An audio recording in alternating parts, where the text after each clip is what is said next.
Welcome to TSX Quarterly, the podcast that brings you publicly available earnings calls from companies listed on the Toronto Stock Exchange in one convenient location.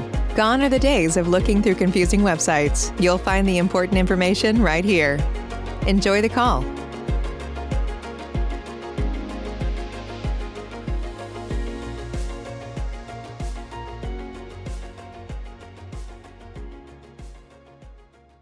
Bonjour, mesdames et messieurs. Bienvenue à la conférence Transat. Good morning, ladies and gentlemen. Welcome to the Transat conference call. Je cède maintenant la parole à M. Christophe Annabelle, vice-président Affaires publiques. I would now like to turn the meeting over to Mr. Christophe Annabelle, Vice President Corporate Affairs. Monsieur Annabelle, la parole est à vous. Please go ahead. Thank you. Hi, everyone, and welcome to the Transat conference call for the presentation of the financial results of the fourth quarter ended October 31st, 2021. I'm here with Annick Guérard, President and CEO, and Patrick Bui, CFO.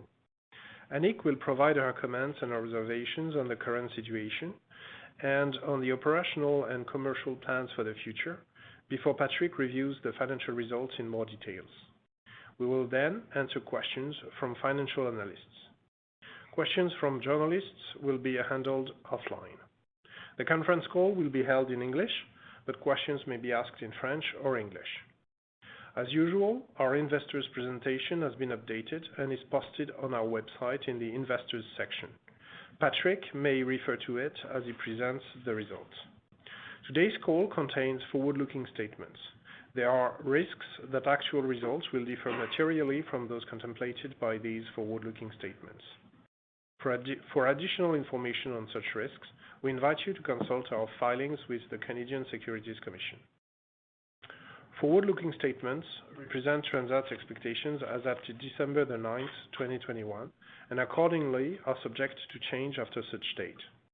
However, we disclaim any intention or obligation to update or revise any forward-looking statements, whether as a result of new information, future events, or otherwise, other than as required by law.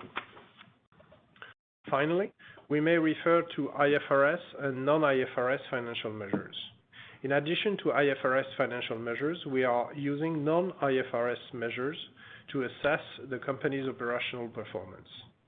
It is likely that the non-IFRS financial measures used by the corporation will not be comparable to a similar measure reported by other issuers or those used by financial analysts, as their measures may have different definitions. The measures used by the corporation are intended to provide additional information and should not be considered in isolation or as a substitute for IFRS financial performance measures. Additional information on non-IFRS financial measures, such as their definition and their reconciliation with the more comparable IFRS measures, are available in our annual report and our investors presentation. With that, let me turn the call over to Annick for our opening remarks. Annick. Good morning, everyone. I'd like to start by acknowledging the presence on the call of Patrick Bui, who has recently joined us as CFO. I am extremely pleased to have him on board and confident that he will be a great asset for the development of Transat. I would also like to sincerely thank Jacques Simoneau for filling in before Patrick's arrival. We are concluding the summer with revenues that are still limited, but point in the right direction. At $63 million, our revenues for the fourth quarter represent about half of what we saw for the whole year. That's also more than double the revenue for the same period last year. Our results for the quarter are better than last year's due to an improvement in load factors and also partially because of one-off elements that weighted negatively on the results last year.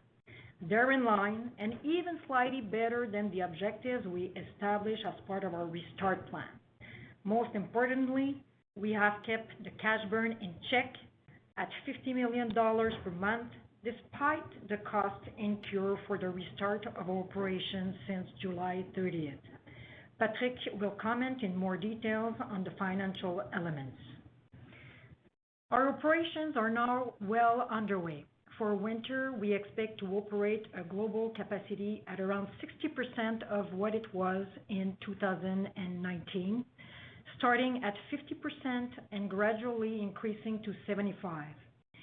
We offer direct flights from 8 Canadian gateways to 22 destinations in the South, 5 in the U.S., and 8 in Europe. Our transborder offer includes 2 new destinations in Florida, Miami, and Fort Myers. This comparatively solid winter program will constitute an excellent bridge into the summer season, where we foresee a capacity close to our pre-pandemic levels, reaching about 90% of 2019 level. At the height of the season, we will operate to 45 destinations in Europe, to the south, within Canada, and in the United States. From Montreal, a total of 19 European destinations will be accessible via direct service, including a new route to Amsterdam. From Quebec City, a new exclusive route to London is also added to our portfolio, and we will restart our service to Paris. And out of Toronto, travelers will be able to fly to 15 key European destinations. We will strengthen our position in the United States from Montreal with the addition of Los Angeles, San Francisco, and year-round operation to Miami. Finally, we will offer a selection of our most popular destinations in Mexico and the Caribbean out of Montreal, Quebec City, and Toronto, as well as domestic flights between 5 Canadian cities: Montreal, Toronto, Quebec, Calgary, and Vancouver. As you can hear, this is quite a rich offer from Eastern Canada.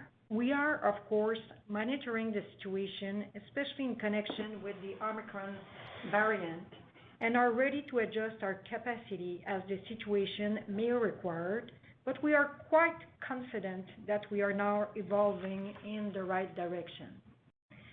Thanks to the modernization and simplification of our fleet, accelerated through the pandemic, we can better adapt to demand while increasing aircraft utilization and reducing our costs. We now have, and will have for the future, among the simplest and most efficient fleet models in North America, a game changer in our ability to improve our competitiveness. Our operation also allows us to bring our employees back to work. As our fiscal 2022 began, we had about 2,000 active employees in Canada as compared to 750 at the height of the crisis in the spring of 2020 and again at the same time this year. We are constantly recalling staff, and we expect to have around 3,500 by the end of 2022. Our recalls are going well, and despite the labor shortage that rages, we do manage to fill in our positions. We have experienced some difficulties with our call center, as the need there proved steeper than what we had expected. This provoked some lengthy wait times for our customer, for which we have offered our deepest apologies. We have put in place a wide array of measures, from making it easier for our customers to make modifications online to improving our salary condition, and we are now seeing the situation improving steadily. Our employees are the key to our success, and we are so grateful for programs like CUES, which have helped keeping them on board during this crisis, while some of them were not at work with us for the past 20 months. An impressive proportion of them is willing to come back, though, and I want to thank them for their engagement and their resilience. I also want to thank those who have stayed on during the whole period, holding the fort, and whose extraordinary dedication and hard work now allow us to look towards the future with much more confidence than ever.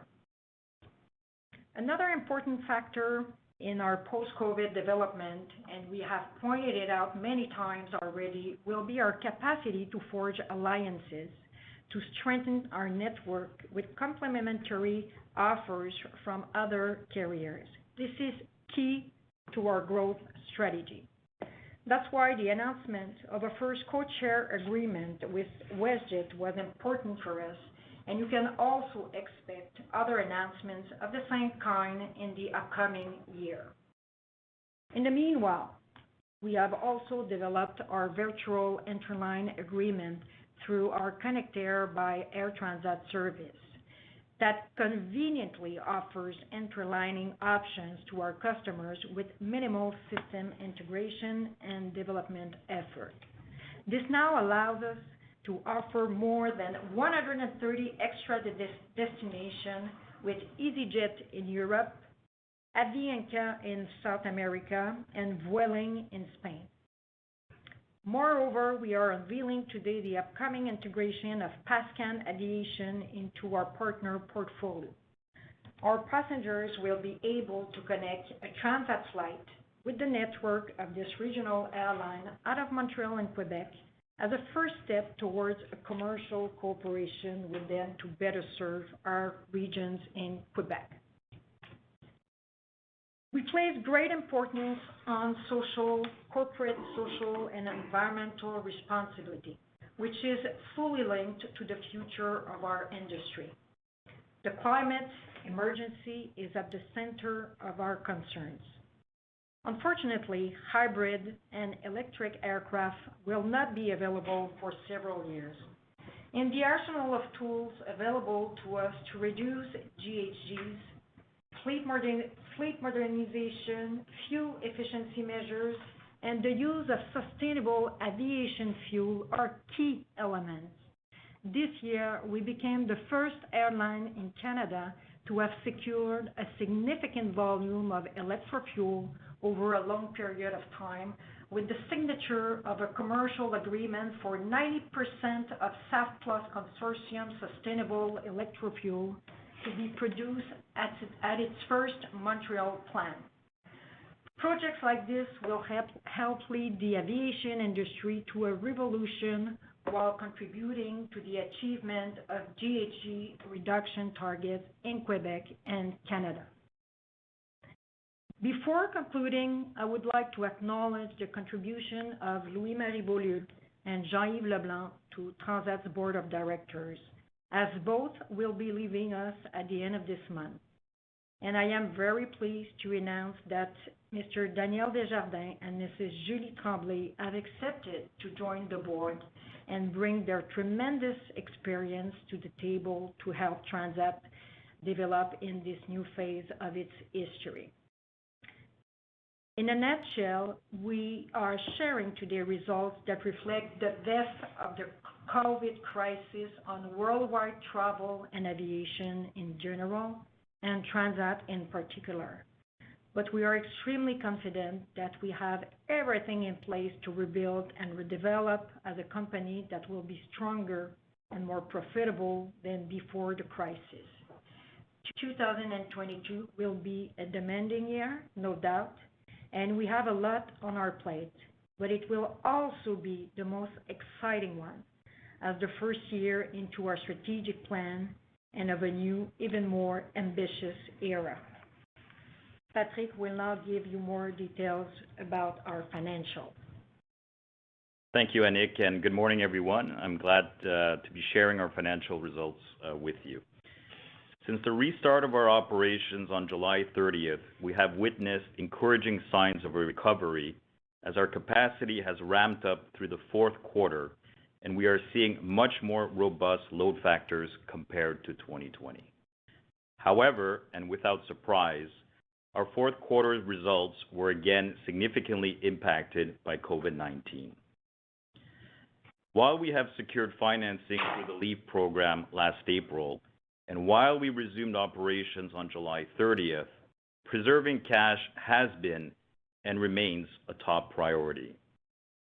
To this end, we have reduced our monthly cash burn to an average of $15 million per month during the fourth quarter, which is a sequential improvement from our cash burn in the third quarter, which was an average of $20 million per month, on the back of stronger demand in Q4 as compared to our internal plans. Liquidity remains solid with cash and cash equivalents of $433 million and undrawn facilities of $170 million at the end of Q4, for a total unrestricted liquidity of over $600 million. With respect to our debt, we are currently analyzing all options to optimize our capital structure and to ensure we have a strong footing to execute on our strategic plan. And now for our Q4 results. Revenue stood at $63 million, up from $28 million in 2020. Compared to last year, higher vaccination rates, confidence in traveling is much higher, leading to improved capacity and load factors. Adjusted EBITDA was negative $58 million for the quarter, compared to negative $91 million in 2020. Despite cost control measures, this quarter included expenses relating to the resumption of operations, while last year's quarter included expenses relating to the settlement of fuel hedging contracts put in place before the pandemic for $23 million. Adjusted net loss was $118 million for the quarter, compared with $156 million last year. As per our statutory financial statements, net loss was $121 million compared to $238 million last year, a $117 million improvement. Of this improvement, $77 million is explained by a decrease in special items as compared to 2020. This quarter included special items of $20 million, composed of essentially impairment of assets of $13 million, which includes the impairment of an aircraft that will no longer be used until it is returned to the lessor, and severance expenses of $7 million. This item of $20 million is mostly offset by $15 million of favorable change in the value of our warrants that were issued at the end of the second quarter relating to the LEAF program, and $7 million in FX gains. Last year, our fourth quarter net loss included special items totaling $97 million, which mainly consisted in impairment charges totaling $87 million. For the full year 2021, results were significantly impacted by COVID-19. Revenues were $125 million, a decrease of 90% compared to last year. Adjusted EBITDA was negative $14 million for the year, compared with negative $122 million in 2020. We recorded an adjusted net loss of $446 million, or $11.83 per share, compared with $355 million, or $9.41 per share a year ago. And as per our statutory financial statements, we recorded a net loss of $390 million, compared with $497 million in 2020. Now, with respect to our balance sheet, the corporation's cash and cash equivalents totaled $433 million as at October 31st, compared to $426 million at the end of October 2020. As previously mentioned, the cash burn during the quarter represented an average of $15 million per month. This amount does not consider the proceeds from borrowings nor the reimbursement to customers. For winter 2022, the cash burn is expected to remain within the range of $15 to $20 million per month as we continue ramping up our activities. And as of October 31st, cash and trusts or otherwise reserved totaled $140 million, while deposits for future travel stood at $292 million. At the end of November, we had received requests for about $460 million of the amount of credits issued and made refunds for 99% of amounts claimed. The reimbursements made during the summer were partially financed by drawdowns on the $310 million LEAF facility. The difference comes mostly from reimbursements made with cash held in trust. As of October 31st, drawdowns on our credit facilities totaled $650 million compared to $585 million last quarter. During the quarter, an additional amount of $20 million was drawn on our $390 million LEAF facility, and an additional $45 million was drawn on our $310 credit facility relating to customer reimbursements. This facility is now fully drawn. Lease liabilities stood at $956 million, which includes 10 A321neo LRs, of which 4 were commissioned during the year. Off-balance sheet agreements, excluding agreements with certain smaller suppliers, stood at $550 million, mainly related to 7 Airbus A321neo LRs yet to be delivered as at October 31st. Finally, as you can read in our press release from this morning, we will not provide an outlook, a financial outlook, for the winter of 2022. That said, as mentioned earlier by Annick, we are planning to ramp up capacity across all of our markets over the course of winter 2022, with an average of 60% of the capacity of 2019, but we will remain vigilant to adapt capacity with demand, whether up or down. At a more granular level, for the sun destinations, our main program for the winter, capacity in 2022 represents 55% of 2019. On transatlantic routes, where it is the low season, capacity represents 65% of 2019. And finally, on our transborder routes, capacity represents 145% of the capacity of 2019. Thank you, and we will now open it up for questions. Thank you. As a reminder, today's call is recorded. For analysts wanting to ask a question, please press the 1 followed by the 4 on your telephone. Pour les analystes qui désirent poser une question, s'il vous plaît, appuyez sur le 1 suivi du 4. One moment, please. And our first question comes from Benoit Poirier, Desjardins Capital Markets. La parole est à vous. Please go ahead. Yeah, good morning, everyone, and congrats, Patrick, for your new role at Transat. Could you maybe share some of your first impression on Transat, the travel industry, and where would you like to position the company from a financial standpoint? Hey, good morning, Benoit, and good to hear from you, and thanks for the words. Look, I mean, I think, the travel industry has gone through a very difficult past few months and years, but everything points in the right direction. If you look more closely at our numbers, the last quarter was just an indication of that, with our revenues that are double of last year, and we're clearly on a strong footing. And so, no pun intended, sky is the limit. But from a financial standpoint, obviously there's work to be done, as we alluded in the past on the financing side, and we think there's an opportunity to provide a strong footing for the company and align with the development and the growth of our business. Okay, that's great. Thanks for the caller. Any timing for such an announcement with respect to refinancing initiatives?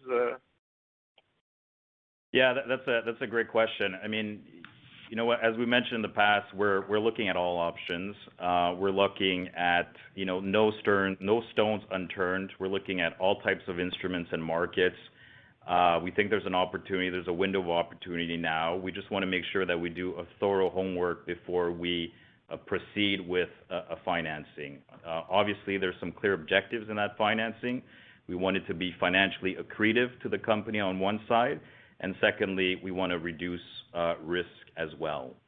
And for sure, we want that financing to be working hand in hand with the business plan that we've announced in the past. And we have a very clear five-year plan, a very clear strategic path, and we want to make sure the financing is aligned with that. Shop on eBay this holiday season to get more for your dough on stand mixers, or get more for your buck on this season's hottest tech and gaming gear. And on eBay, you can even get more bling for less cha-ching on jewelry. You can get more because you save more on premium brands with eBay's exclusive deals. Get more when you get it on eBay. For the ones who are always in the know. For the ones who keep things running. for the innovators and the problem solvers. Grainger offers supplies and solutions for every industry, experienced staff at local branches, and free access to experts to help answer your toughest questions. So whatever challenge you face, we have the knowledge and products to help. Call, click Grainger.com, or just stop by. Grainger, for the ones who get it done. Okay, and you provide great color in terms of the expectation for cash burn, the capacity for this winter, next summer.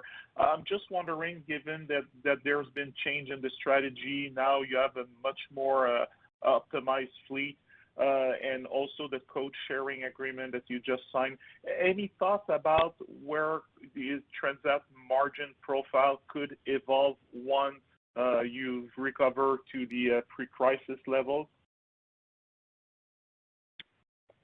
Yeah, I mean, I appreciate the question, Benoit. I think it's a little early to tell. Obviously, when we look under the hood on our strategic plan, we're confident that we will return to pre-pandemic margins and beyond.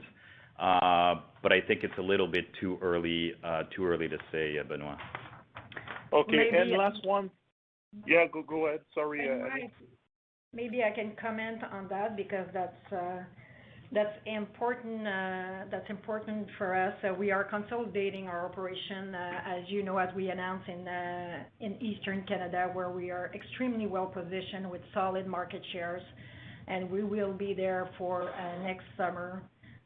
Transat has had the largest market share on almost 75% of its transatlantic routes, a market that has always been profitable for us, with 95% of market share out of Quebec and near 50% out of Ontario.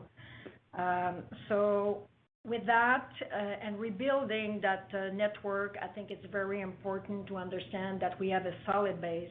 Now we are putting in place everything that is required to increase our efficiency.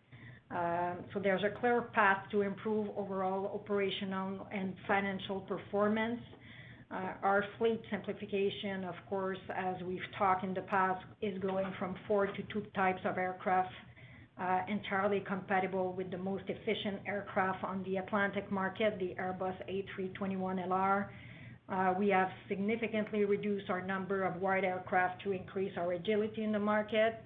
And we now have, as I was saying in the opening remarks, one of the simplest and most effective, efficient fleet model in North America, and our cost structure is becoming among the most competitive ones as well. And by consolidating our operation in Eastern Canada, where we are extremely well positioned with solid market share, I think that we're going to be very well positioned for the future. And the new fleet has allowed us to redesign the network to significantly reduce seasonality and increase fleet utilization, 2 main factors that have clearly prevented us from being performance in recent years. So we already have a plan to exceed our historical aircraft utilization by next summer. So it looks very promising for future profitability. Okay, and last one for me. With respect to the new variant, I understand you'll be agile, but have you seen any change in the booking so far? Overall, we are seeing a definite recovery in demand. The level of booking observed over the last month has been encouraging. Without any surprise, though, demand has slowed down over the last week with the recent uncertainty created by Omicron, and especially with the measures that have been imposed again at the Canadian borders, including the quarantine. But we believe that the impact will not last long with what we are hearing around limited consequences of Omicron already. So we just looked at the numbers this morning. The bookings have been picking up during the last 2 days as a result of the encouraging news on limited threat of Omicron. Okay. Thank you very much for the time. Thank you. The next question comes from Tim James, TD Securities. Please go ahead. Thank you. Good morning, and yes, congratulations, Patrick, on the appointment. I'm just wondering if you could talk a bit about the approximate timing of the remaining 321 LRs that are coming into the fleet. I believe you've indicated that it's by fiscal 20. I think it's fiscal 23 or calendar 23. Maybe you could clarify that, and then just talk maybe about any indications of timing within that period. Yeah. So just to give you an overview of our fleet, so in terms of A321 NeoLR, we have 10 right now in the fleet, and we will have 2 additional ones next spring, so spring of 2022, for a total fleet of 31 aircraft, including 12 A330s and 7 A321ceos. We are expecting the remaining of the A321 LRs, so 5, because we had an order total of 17 in spring of 2023, and 2 in spring 2023, and the remaining 2 ones in spring of 2024. That being said, we will plan additional aircraft for the next 5 years. These needs, of course, for aircraft will be aligned with our projections of future demand, and we will communicate new leasing in due time. Okay, thank you.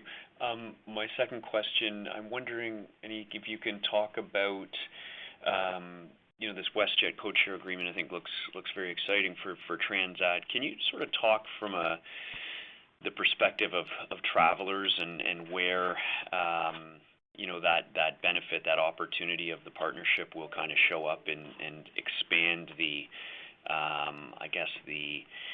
travel options for Transat customers? Yeah, so we have different partnerships. We signed the current partnership with Westjet and working on other as well. So the benefit, of course, for our customers, they will have access to an extended network of routes and destinations. The whole goal of partnership overall is to increase the level of passengers through new streams of passengers on our existing network. And for customers, the partnership we have with Westjet, which is a code share, allows one single booking and check-in from flights operated by the 2 different airlines. There's also protection in case of flight delay and cancellation. So it's a great partnership. It's the first that we have, first of many to come, and we are very pleased by that. In terms of routes, we said we would announce them because we are finalizing the details of the different routes. We are finalizing the agreement. But in terms of scope, it will involve some routes that, of course, domestic routes that ends a couple of transborder routes that Westjet operates that will connect onto our departures, and that will feed mostly our European network. Okay, that's great. Thank you. And then just my final question, maybe for Patrick. There was a comment about the fourth quarter. I think, correct me if I'm wrong, but the cash burn being better than you expected. I'm just wondering if you could talk about specifically what that was. Was it really a function of the pickup in bookings and therefore cash deposits coming in for future travel, or what was the reason behind the better than expected cash performance? Yeah, Tim, it's frankly a level of activity and bookings that were beyond our internal plans. It was mostly that. Okay, thank you very much. Thank you. Thank you. The next question comes from Konark Gupta of Scotiabank. Please go ahead. Thanks, and good morning, everyone. And echo my comments to Patrick. Welcome to the earnings call. Maybe the first one to ask, I think, and just following up on Tim's question on the bookings. Is there like there's a seasonality obviously in bookings where you see maybe the first quarter being pretty strong from working capital standpoint, and then, it winds down. Given the kind of situation right now, the new variant plus the travel optimism due to vaccinations, et cetera, how do you see the bookings shaking out with respect to seasonality? Do you still expect similar seasonality as normal, or would it be different this time? Just to maybe to add some color on what I said previously, what we are seeing right now, first of all, just before the announcement of the new variant, we were seeing solid bookings throughout the winter season, as well as a little bit of this for the next summer season. That being said, we need to take into consideration, and we have mentioned it before, that the booking pattern has significantly changed over the last 18 months, well, especially in the last 6 months, and the bookings are much more last minute. So it's a little bit more difficult for us to be able to predict, but so far, what we've been able to put in the market as capacity has proved that we were, pretty much correct in terms of demand forecast. That being said, the impact of Omicron that we've seen over the last week, more importantly last week, less importantly over the last 2 days, is specifically in the short term. So it affects the bookings for December and January. And we, of course, receive a lot of calls from customers who do not understand, what are the new travel restrictions, because it's very complicated to be able to understand the restrictions from a consumer point of view. So everybody is asking questions, should I wait? So we've seen a lot of people, not a lot, but a couple of people who have been delaying their travel. So they call us, they had planned to go out on vacation in January, calling back to say, let's postpone for 2 months. So putting back their travel in March or April. So we are seeing some postponing. However, we are not seeing any movements at this point, around March, April, not for the summer either. So that's, remaining, steady. So we haven't reacted in terms of decreasing the prices, changing the network, because we know this is going to be temporary. And at one point, I think we have much more visibility than we used to have a year back. And we need to be strong on the nerve side and not to react too much and wait to see as we are seeing right now, encouraging news on the limited threat of a new variant. And of course, Omicron will not be the last. There will be others. So we are getting, I would say, a kind of a routine on how to manage those ups and downs in the market. That's great, Annick. Thanks. And then perhaps follow up on the Courtyard Agreement with Westjet. I think it is still being reviewed by regulators. So if you can provide any color on, are there any areas of the code-sharing agreement where the regulators are showing any concerns at all? And can you remind us, where is this code share going to be applied for mostly? Is it all transatlantic? Is it going to be trans-border as well? We haven't received any negative reaction from the authorities so far. So it's going definitely in the right direction. We don't see any roadblocks on that side. And as I said, we are not able at this point to confirm all the details on which routes will be involved. But of course, it will be a combination of WestJet's strong presence in Western Canada and our strong presence in Eastern Canada on the transatlantic market. Okay, that's great. Thanks. And then, Patrick, perhaps you might have an answer for this one on the hotel division side. So you guys have, you're looking to divest the hotel division. Any updates there? What could be the timing and what could be the magnitude of proceeds? Yeah, thanks for the question, Konark. We've announced in the past quarters that we were exiting the hotel division, so you won't be surprised that we are looking at options for the land in Puerto Morelos. But again, too early to say, but we're advancing in the right direction and we're considering our options there. Great. And the last one for me. You talked about the capital structure, Patrick, earlier on this call. In terms of your strategic plan and the alignment there, what is the best metric to look at when you think about optimizing the capital structure? Is it the absolute level of net debt you want to look at? Is it some other metric? And does that also entail, exiting the government lease program like Air Canada just did recently? Yeah, I mean, there's a lot of all of the above. I mean, there's a lot of metrics, right? I mean, obviously on an absolute level, we do look at leverage metrics and benchmark ourselves compared to other airlines, whether, total leverage, including lease-up liabilities over your profitability or an EBITDA or something like that. So we do look at all of that. But like I mentioned earlier, I mean, ultimately, we want it to be call it financially accretive to the company. And so specifically what we mean by that is reduce the financial burden on the company. One thing to note on the LEAP program, there are also warrants included in that financing. So that also is part of the equation of making it financially accretive, if I could say. And then the other, thing that we're looking at is making sure that we further de-risk the capital structure of the business as well.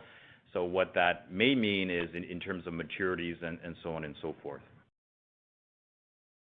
Does that answer your question? Yeah, I appreciate the time. Thank you so much. Sure. Thank you. The next question comes from Kevin Chiang of CIBC World Markets. Please go ahead. Thanks for taking my question. Good morning, everybody. Anik, you mentioned that you were seeing I guess bookings pick up again the past few days as headlines on Omicron suggest maybe it's less severe. What is any change in the destinations maybe people are looking to book into, or I suspect there might be some hesitancy for some of the more international destinations given the restrictions versus maybe domestic and transborder where travelers might face fewer restrictions. But I was wondering if you're seeing anything on your end to that effect. Well, most of our network, of course, is international. We are seeing in terms of booking trends, what has been strong is all the VFR markets. So between Canada and Paris, for instance, or Montreal, Paris, or Toronto, London, Toronto, Montreal, Portugal as well has been very strong for this winter. So we are seeing that the demand remains very strong. As of the South Destination packages, this is where we've seen a little bit more negative impact over the last week. So destinations like Cancun, Dominican Republic, and Cuba as a whole, not more one than the other. I think it's the South overall, but however, as I said, it's picking up. It's been picking up over the last 2 days, so that's very encouraging. Just before the announcement, just before the media or the news around the Omicron, the bookings for South Destination was going pretty well. We have opened a lot of destinations for this summer. We have about 22, and for this winter, I'm sorry, we have about 22 in South Destination, and they have picked up in terms of velocity. They have gone very well. So we want to wait and see a little bit. I think that it's encouraging to see that the bookings have picked up over the last 2 days, and we remain, very confident that the demand will still be there. The vaccination continues to progress. Children's being progressed, children's under 12 as well being vaccinated. That's going to help, to support family who are looking to travel. That's great color. Thank you very much. If I could just ask maybe a a further out question. If I think back to pre-pandemic, and you pursued this hotel strategy, which you're obviously dissolving, given the pandemic. I think the argument was, that was where you could anchor a competitive advantage, that being, not having that hotel asset, disadvantaged your network and your product offering versus some of the larger established carriers you go up against. When you look out, whatever it is, 3, 4, 5 years, we're kind of through the worst of the pandemic and travel returns. What do you think your competitive advantage is going to be if it's not this hotel, given you've abandoned this hotel strategy? Just at a high level, I can't imagine, reduced seasonality, getting some A321 LRs is always going to take. So I suspect there's more to the strategy than that. I'd be interested in knowing where you think you carve out a competitive niche versus some of your competitors. Yeah. So maybe just go back on what we've decided in 2021. So we launched the new Transat, or the Transat 2.0, which refocuses the business around airline activities. We really aim at becoming the best sustainable leisure airline in the world. And I think we're not very far from that, but of course it will depend on the recovery that we are going through right now.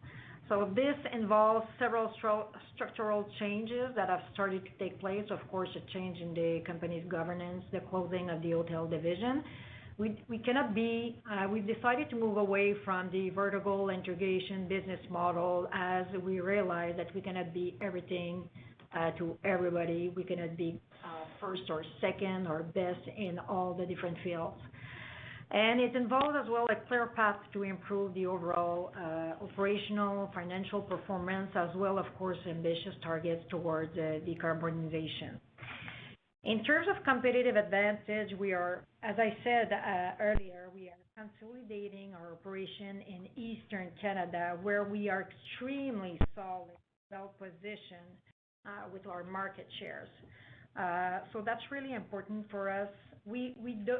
I don't want to say not dominate, but we rank first on market share on more than 75% on all the routes we operate to the Atlantic market, to Europe. And on the south, we have the largest market share on 57% of our routes. That's 77% in Quebec and 42%. The problem that we have is that we have great market share, but we didn't have the right cost structure. And I could say as well that the revenue management was lacking behind. So as I said, the new fleet has allowed us to redesign the whole network, reduce our costs. We are very well positioned to take advantage of the recovery of the leisure and traffic and VFR market. This is our target customer, and in the long run, we will be less impacted than the average market by the loss of business traffic revenues, which I think represent 20% of the legacy carriers' customers, but count for 80% of their revenue. We have among the highest brand equity and service reputation. We have the best leisure airline in the world. We rank among the best leisure companies in the world. Actually, we have the best leisure airline company, and we have been ranked with 4 stars by the Skytrax Award. The only other Canadian airline having this ranking is Porter. So when we look at all the assets we have, the market shares, the best fleet in North America, we will be highly competitive.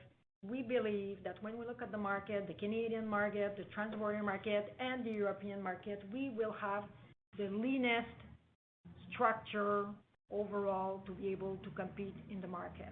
And in parallel, we are working, of course, to improve our revenue management. So we are implementing a new RM system, one of the best in the airline industry. So this will allows us to increase RM efficiency, especially in the existing context of the development of our airline partnership. So overall, as we get out of this crisis and we compare ourselves with our competitors, we think that we're going to be much more competitive than what we used to be pre-COVID, and that's it. No, that's great color. That's very helpful. Thank you very much. Best of luck as you execute on that, and congratulations, Patrick, on the appointment as CFO. Thank you, everybody. Thank you. Thank you. Our final question comes from Cameron Doerksen of National Bank Financial. Please go ahead. Thanks. Good morning, everyone. I guess maybe first question for me is really more of a clarification. Anik, you mentioned, I guess, in your prepared remarks, looking ahead to the summer, I think you said that you were planning to fly to 90% of the destinations. I just wanted to clarify that was the case, 90% of the pre-pandemic destinations. I just want to make sure that wasn't 90% of pre-pandemic capacity. No, that was 90% of pre-pandemic capacity. And that's for the overall season, because when we look more, that's a little bit lower when we look at peak season during July and August. But overall, as we plan to increase aircraft utilization, we are increasing capacity in low periods, so shoulder season in spring and next fall, the following fall. So overall, it's reaching 90% capacity versus of 2019 levels. Okay, so yeah, my next sort of follow-up question was going to be, you've got a much smaller fleet, but I guess the answer to how you're going to get to 90% is that you'll be operating those aircraft in, I guess, more in the shoulder seasons and the off-peak seasons that gets you to that 90% of 2019. Yeah, we are achieving this program, of course, with less aircraft, with 8 aircraft less. And that's why we are able to increase our aircraft utilization for next summer compared to summer of 2019 by 10%. That's just the first step, because we're planning even more for the upcoming years. This is the beauty of the A321neo long range. I don't think that a lot of operators can say the same. Being able to deploy such an efficient aircraft on both our mission, South destination and European destination, it's a perfectly well adapted aircraft to our mission. Okay, no, that makes a lot of sense. I guess maybe a question on the winter. I mean, you've talked about the bookings a lot, but I'm wondering if you can discuss what pricing looks like, and I guess maybe compare it to maybe the 2019 winter season. How are things looking from a pricing perspective on those sun destination routes? The pricing depends on the routes, of course. Where there is more capacity deployed, the pricing is more aggressive. When there's less, and for instance, when we look at the Dominican Republic, where we are very strong and have strong market share, we are able to generate pricings that are similar to 2019 levels. Where we see more competition, such as Mexico, for instance, the price war is a little bit higher. However, since we have less capacity in the market, we are able to count on load factors. So it's really a balance of load factor, of course, and price per passenger. But overall, we believe that we're going to be able to achieve decent results. Okay, no, that's helpful. And maybe the last question for me, I guess maybe more around the strategy of how you're going to deploy, aircraft onto new routes in the future. I was sort of intrigued by the, two of the new routes that you've announced for next summer to the U.S., LA and San Francisco. I mean, to me, those would be kind of non-traditional markets for Transat, especially in the summertime. So maybe you can talk a little bit about why those routes, if we look to the sort of the future route additions, I mean, what kind of markets are you looking for? What kind of characteristics are you looking for as far as new route additions, especially on some of the U.S. transborder stuff? What we're looking at in terms of transborder are really two parts. First, to increase our market share on a market that is very dynamic, which is Florida. So that's the east part. Besides that, on the east part of the U.S., we don't plan to deploy our own capacity. We plan to develop the eastern part of the U.S., but it will be done through alliances. As for the western part of the U.S., which is very important for us because there's clear opportunities in terms of offer and demand that is not being served. So we've conducted all analysis, and there's definitely a space for us to occupy especially between Montreal and destinations such as San Francisco, Los Angeles, Phoenix, Seattle. So this is a market that we are looking at right now. There's not that much competition right now, and we believe with the A321neo long range that we're going to be able to deploy a lot of frequency on these markets and be able to capture revenues and be profitable in those markets. So we're starting next summer with gently with 2 destinations, but eventually in the years to come we will grow, especially on our own with our own network to the western part of the U.S. Okay, no, that's very helpful. That's all I had for the questions. So thanks very much. You're welcome. And that was our final question. I'll turn the call back over to our speakers for any closing remarks. So thanks, everyone. Let me just remind you that our first quarter results will be released on March the 10th, 2022. And with that, let me wish you a nice day and a wonderful holiday season.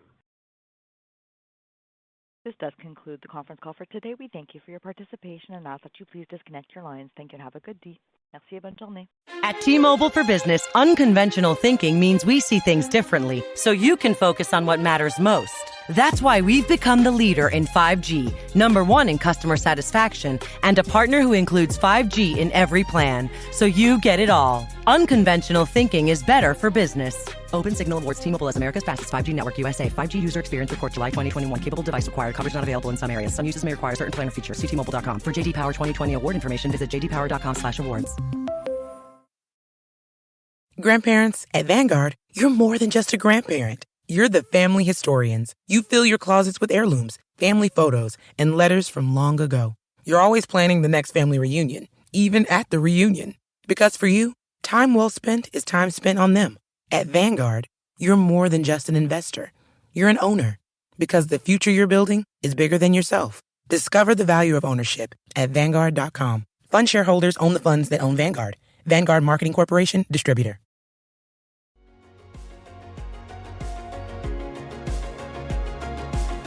Thank you for listening to TSX Quarterly. If you enjoyed the cast, remember to leave a good rating. And remember, for any additional inquiries, please consult the company's investor relations section on their website.